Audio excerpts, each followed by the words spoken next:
Good afternoon and welcome, live from ZTN studios in Harare, Zimbabwe. Welcome to our virtual discussion this afternoon. ZIMCODD Public Finance Management Reform Indaba, exclusive prospecting orders, or EPOs. Who gets them? Who benefits? What's in it for Zimbabwe? This program is brought to you by ZimPaper's TV network ZTN in partnership with the Zimbabwe Coalition on Debt and Development, ZIMCODD. Hello, I'm your host, Andy Hodges. Now, please feel free to share your comments and views on this program via our Facebook page, ZimPaper's TV network, or via our Twitter handle at ZTN News. The government of Zimbabwe has issued 25 exclusive prospecting orders, or EPOs, as part of its thrust to achieve a $12 billion mining industry by 2023. EPOs are expected to unlock new opportunities for the mining sector. Of course, the mining sector, as we all know, in Zimbabwe is a major contributor to the country's exports. Issued by the Mining Affairs Board, EPOs confer exclusive rights to holders to prospect for minerals. To discuss ZIMCODD Public Finance Management Reform Indaba, exclusive prospecting orders, who gets them, who benefits, what's in it for Zimbabwe, we are joined virtually this afternoon by Honourable Edmund Mukaratigwa. He is chairperson of Zimbabwe's parliamentary portfolio on the Mines Committee. Nyavadzo Mutonori, she's Zela Programs Manager. Michelle Matsvaire, she's legal officer at Zela, and Wellington Takavarasha, he's chief executive officer at the Zimbabwe Miners Federation. Good afternoon, and I welcome you all to the show. Edmund, let me start with you. The government, as I've just said, has issued 25 exclusive prospecting orders, or EPOs, across the country, issued by the Mining Affairs Board, which gives the mining firms the right to prospect for minerals over the next 3 years. Each of the EPOs covers 65,000 hectares, and the names of the EPO holders have been published. What criteria was used to issue the EPOs to the selected mining firms? For example, was due diligence done on each? Would you know?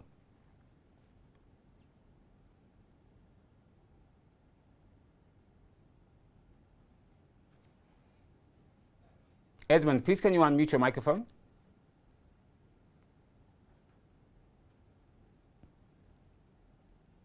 Honourable, can you please unmute your microphone? Can you hear me now? I can hear you now, sir. Please go ahead.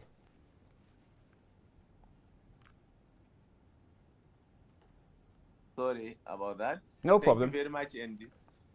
Yeah, on criteria, I presume you are aware that the government, in line with the administrative justice principles, is obliged to be fair, transparent, and responsible in conducting their business.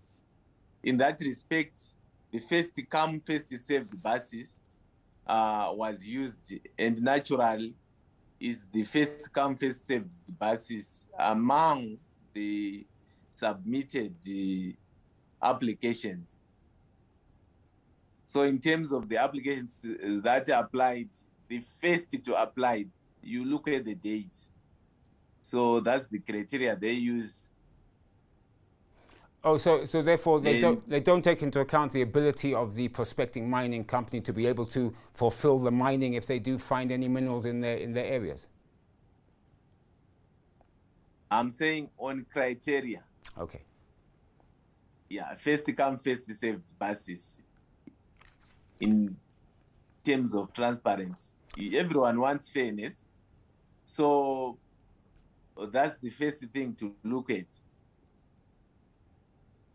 All right. Then it is our anticipation that due diligence was conducted, but what remains is the challenge on those granted the EPOs to prove their metro within the stipulated 3 years. So in terms of due diligence, the due diligence is on the capacity. So your application came first, it was lodged first, and do you have the capacity? This is where they examine the financial capacity, your history, your record. If you were a miner who have been mining elsewhere, how have you done it? Have you been successful? These are the things to consider. Right. Now, Edmund, yes, I would like to believe yes, due diligence was done. Okay. The government's ambition, as I said, is to create a $12 billion mining sector by 2023. And according to the government, the EPOs are one pillar of achieving this, as they technically should unlock potential in previously untapped mining resources. When the EPOs are issued, what exactly do the EPO holders promise to do in exchange? What exactly are the conditions that the mining firms have to fulfill? For example, do the EPO holders have to prove, as you said earlier that you have to prove their capacity to mine and possibly their financial resources to be able to do that? I suppose the question I want to ask you, Edmund, is how will Zimbabwe benefit?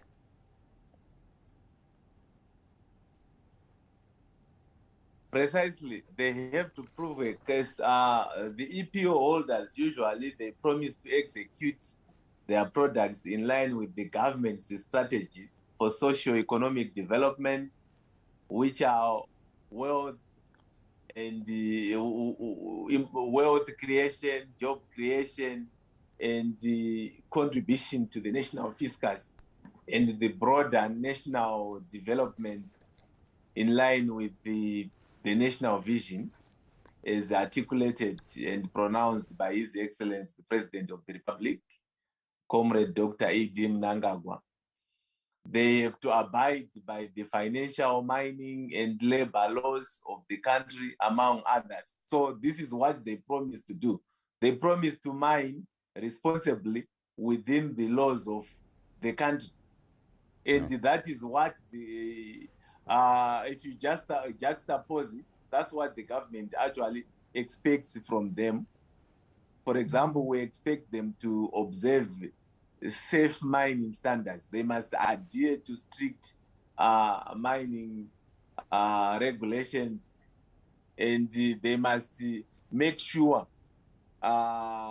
in pursuit of their profits, they protect the environment. We've got in laws tailor-made to make sure the environment is protected. So this is what we expect. And we also, naturally, from where I stand as an MP, I represent the people.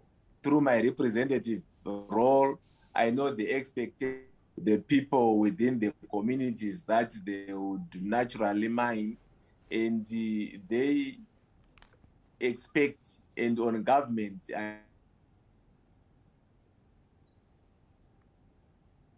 Okay, we seem to have lost some audio there for Edmund. Wellington, let me come to you.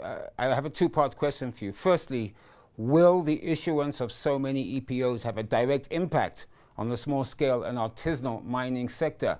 And my second part of my question is that it's been reported that the estimated 1.5 million small-scale and artisanal miners, some of whom I'm sure your organization represents, have complained that EPOs now cover the entire country. Of course, once a place is classified as an EPO, small-scale miners cannot peg their titles in that area. The small-scale miners have also apparently alleged that many EPOs had been idle for many years. In fact, Zimbabwe Prospectors Union President Samson Zingwa said he was recently quoted as saying that almost 80% of the entire country has been blanketed by these EPO applications. So your comment, please, on both questions.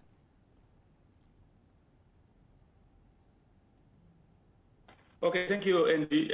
What you have mentioned that we have got a number of 1.5 million people that are actually involved into artisanal mining activities. But please let me take note that this 1.5 million are the illegal miners. And we have 50,000 people that are properly registered in terms of the Mines and Minerals Regulation Act. So the 50,000 people are those that I might be talking about right now that are directly affected by the exclusive prospecting orders issuance. So what has been happening is that the granting of the 25 EPOs is the first of its kind, because it has happened.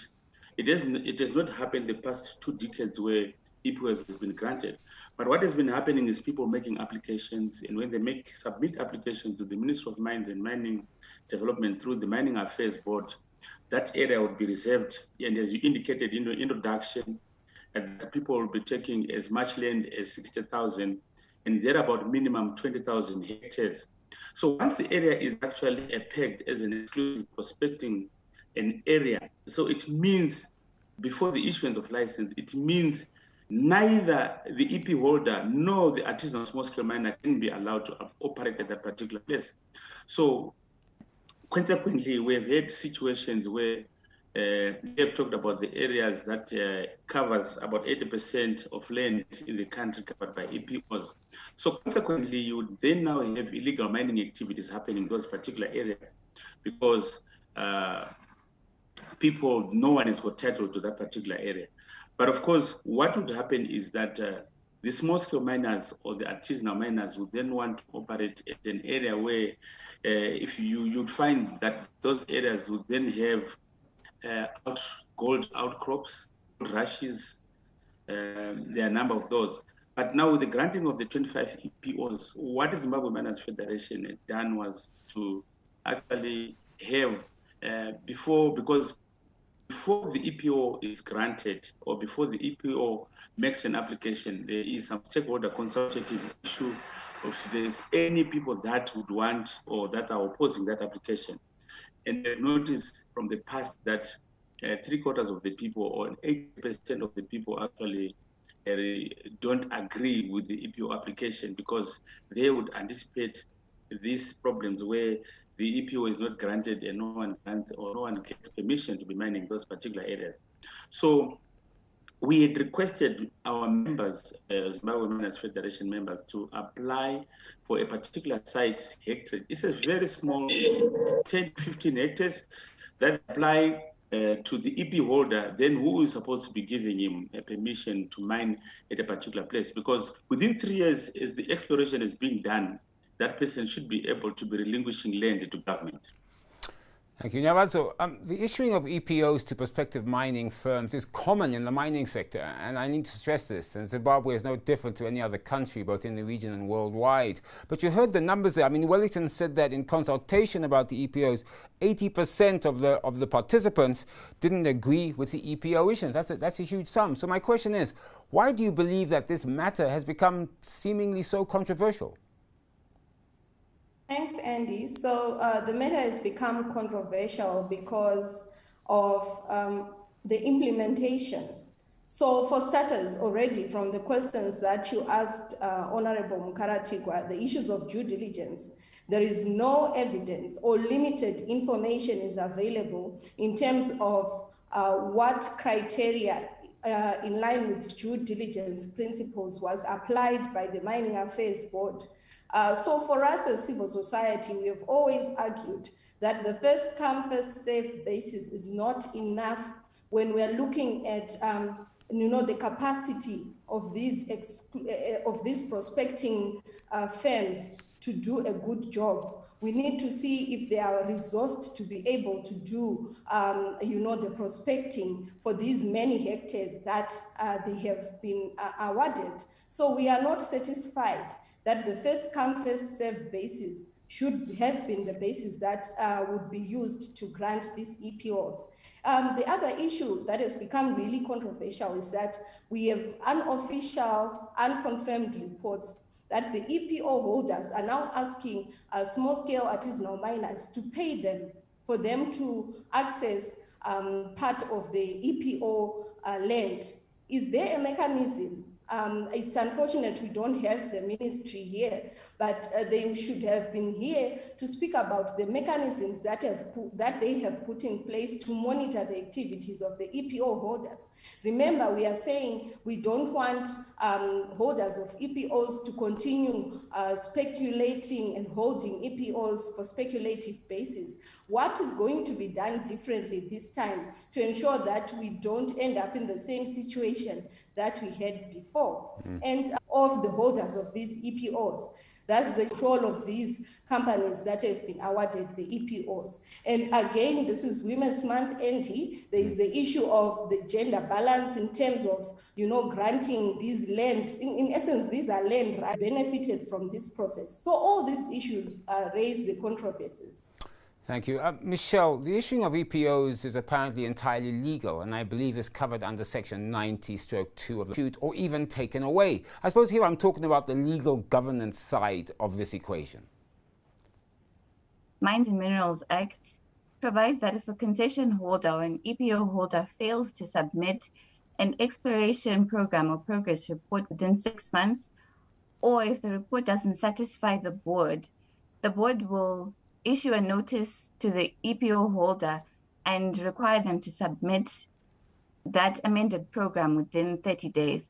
If after 30 days the EPO holder hasn't submitted the program that is satisfactory to the board, the minister can revoke the EPO.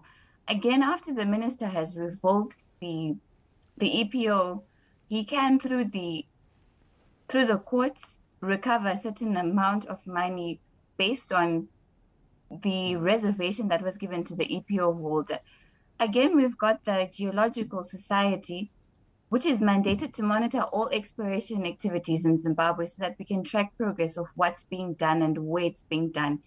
The Geological Society works again with the Ministry of Mines to assess progress or otherwise, and is also part of the institutions that approves EPOs for checking the area overlaps, the technical expertise required from the EPO holder, and the expected results. So based on this, we can rely on the Geological Society reports that effective exploration activities are taking place in Zimbabwe. You're watching our virtual discussion this afternoon. ZIMCODD Public Finance Management Reform Indaba, exclusive prospecting orders. Who gets them? Who benefits? What's in it for Zimbabwe? This broadcast is brought to you by Zim Paper's TV network, ZTN, and our partners, the Zimbabwe Coalition on Debt and Development, ZIMCODD. Edmund, I want to come back to you. Your brief comment, please, on the possible impact of the EPOs on small-scale and artisanal mining sector, and the concerns raised that many EPOs have been standing idle for many years. You heard the comments there from Wellington.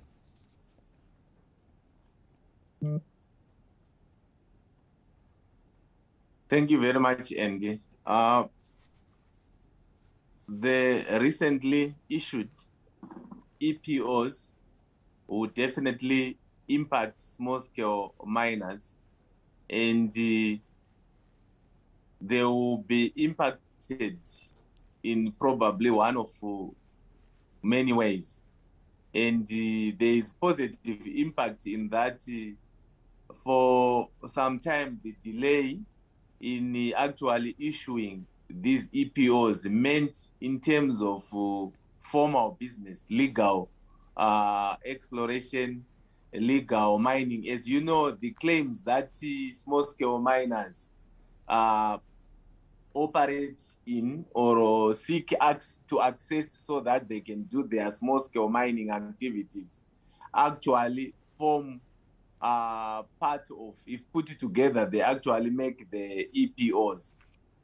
So for them to be granted access to the small claims within the areas of EPOs, if the EPOs are not issued, it means access is denied to the small-scale miners. So this development is actually impacted those small-scale miners who were vying for some space to carry out their mining activities positively. So immediately they have access, but obviously subject to the recognized processes and negotiations that will take place between the EPO holder and the small-scale miners in as far as consent is concerned. Edmund, you heard what Nyaradzo said, and I'll ask you very briefly because I do have another question for you. Nyaradzo said that there are reports that she's hearing that some small-scale and artisanal miners are actually being asked to pay by the EPOs to mine or to do something on their concessions or on the exploration areas. Have you heard about that? Is it something that your committee would be willing to investigate if it's true? I'm actually hearing it for the first time, and I must say, just like illegal mining activities, people can actually be daring, and people are tempted to do anything. And in terms of the law, that is not acceptable. The conditions which one satisfies when he applies for an EPO do not allow him to actually sell any part of that EPO to another person. But in line with the provisions of the law, they can actually negotiate and allow access because these are state resources. Okay, but yeah, but So I think the issue here is of course, is the miners paying the EPO holders. As you said, that's illegal.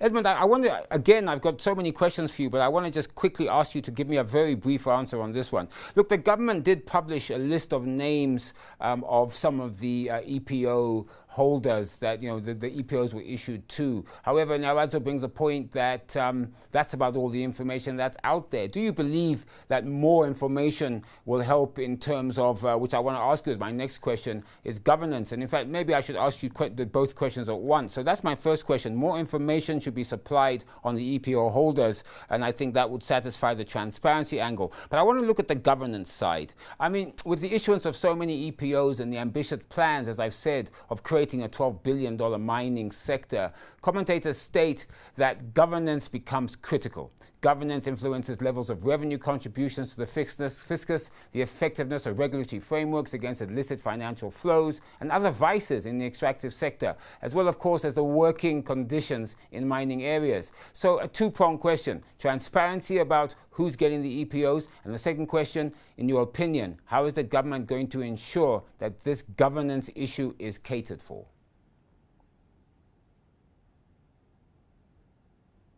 Thank you very much. What I'm saying is our laws provide for example, our committee to request for any further information that they feel they want. So for now, I feel what was given is reasonable, but if there's need for more information, there are channels through which that information can actually be requested for and be granted.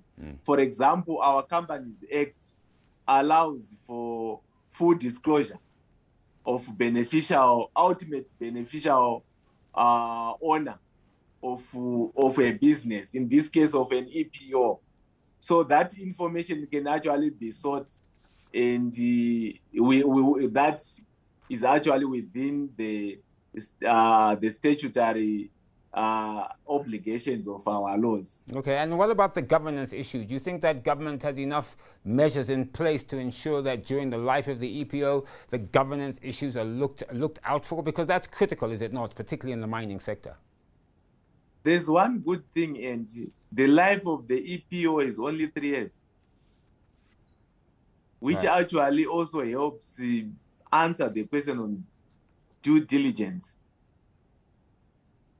That to enable the government and its arms, even us as a portfolio committee, to be able to put a monitoring system and be able to track. Now we know which EPOs were issued and to whom, and we can be able to put in place a tracking system. Okay, so you do believe that there are systems in place that can hopefully instill good governance in the EPOs and the way they manage their mining or prospecting licenses. Michelle, according to the International Council on Mining and Metals, and I'll quote them, good governance generally implies that the rule of law is respected, corruption is kept in check, political institutions are stable, government is effective, and citizens are able to hold the government to account. Good governance requires a broader political environment that encourages accountability. I mean, for example, by allowing a free press and an active civil society. In your opinion, does Zimbabwe have the necessary governance structures in place to ensure that all or most of these issues are catered for?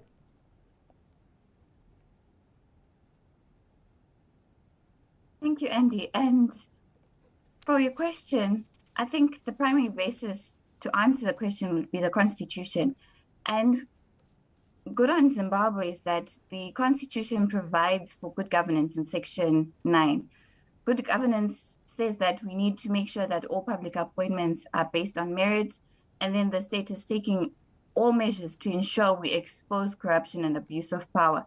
So based on that, we'll find that in Zimbabwe, what we need to do now, I think, to enhance what is currently mandate. For example, if there are these institutions are working to full capacity. Again, we need to make sure that the legal framework is enforced, that people have their voices heard, people can legitimately. Thank you, Nyawadzo.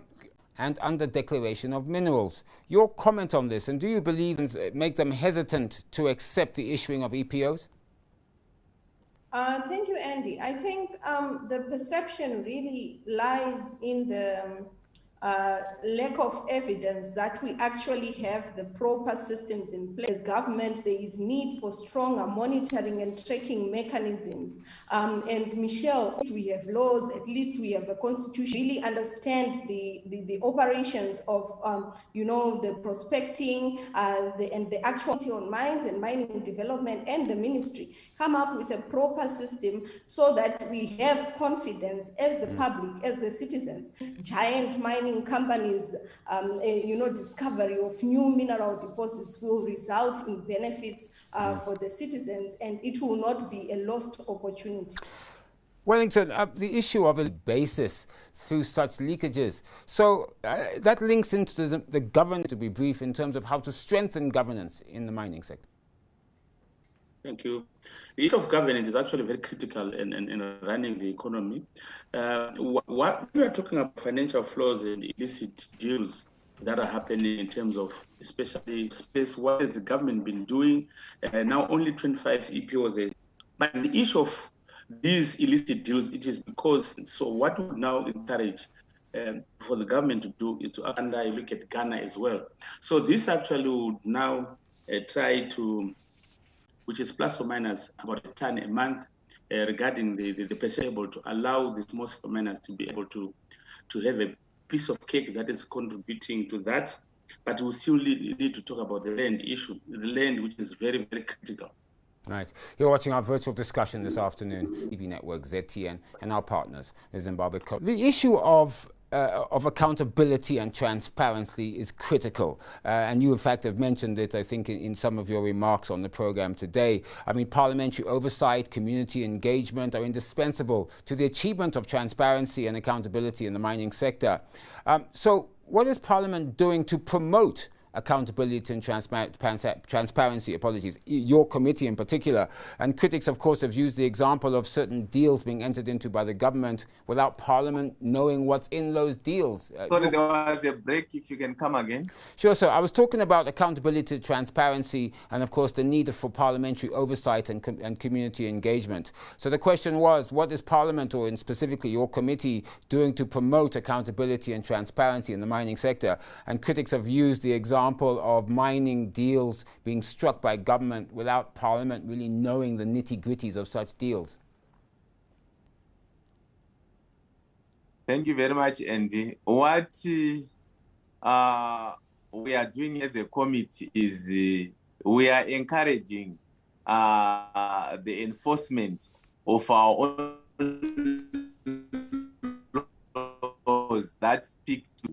Also, we are encouraging and advocating that as a country we join EITI, which is an international initiative that actually promotes good mineral resource governance, transparency and accountability.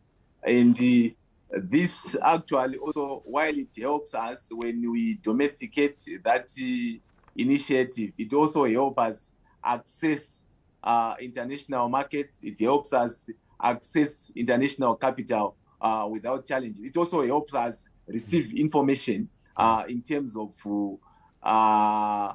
the players, investors, or international players involved in our own local jurisdiction, but perhaps involved in illicit financial activities, which are actually emanating from lack of transparency. Right. And it will also help us to actually introspect internally and be able to curb vices like corruption and others. Now, Radzo, it appears to be agreed by all parties that communities in which prospecting or mining activities are taking place need to be engaged and in some shape or form need to benefit from it. I mean, your comment on this, are communities benefiting from existing mining operations, and how will they benefit from the EPOs?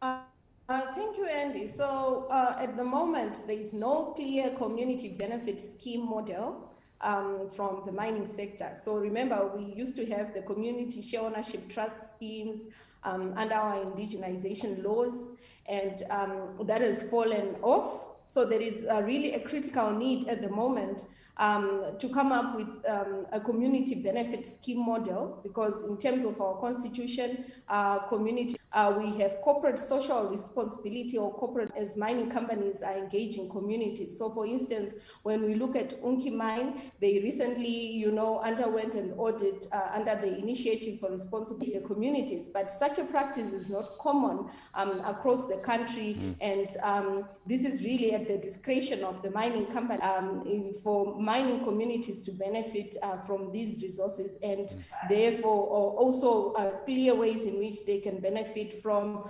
the 12 billion mining economy by 2023, and tracking whereby we can apply the use it or lose it principle. Maybe after a year, there should be, submission of progress reports. If 3 years to I want to put in place community share ownership trusts. At least there was some legal frame, more voluntary and unregulated corporate social responsibility initiatives by mining houses themselves. So, Michelle, what needs to be put in? Thank you, Andy. And just to build on what Nyarato was saying in terms of corporate social responsibility, it definitely brings some positive social and environmental effects to the community where the mining company is working. I think for Zimbabwe to be able to move forward on this issue, it is imperative to look at one minerals policy. So this means that whatever mineral activity or exploration or any extraction, it is based on development. So I think this is something that can be adopted in Zimbabwe, so that it's no longer just about extraction, but we're looking at sustainable development in the country. So by coming up with a policy, it will stipulate what requirements any mining activity, it would then mean would see communities benefiting from the activities taking place. The companies will live in harmony with the communities in which they're doing their exploration activities, and we'll see that the sector will begin to develop more and will begin to benefit more from the mining activities taking place. Thank you. Wellington, we are coming to the end of what I think is a very exciting conversation about the sector, have been more pronounced in countries with better infrastructure and strong industry linkages. This suggests that for Zimbabwe to fully benefit from the vast mineral deposits, boost domestic procurement and realize the full benefits of the vast mineral deposits. So your brief comment on this. To also benefit from that. But looking at the issue of we are looking at one extractive infrastructure and also the gold processing infrastructure is capital intensive. And once those structures that we're talking about are not there, 90% of the people are indigenous miners, but they're actually going that actually make a mining a site. So they are part of the key drivers in terms of enhancing production in the particular site. Thank you. We have come, unfortunately, to the end of our program today. I say unfortunately because it is a very interesting discussion. You have been watching our virtual discussion. ZIMCODD Public Finance TV Network, Chairperson of Zimbabwe's Parliamentary Portfolio Committee on Mining, of the Zimbabwe Miners Federation. Thank you all for appearing on the show this afternoon. A final comment. Let me be clear. Exclusive prospecting orders are issued to prospective mining companies worldwide, and therefore Zimbabwe can and should issue such EPOs. Investment in mining and the opening up of new mines in the country will improve Zimbabwe's trade balance. This is a noble goal that we can all support.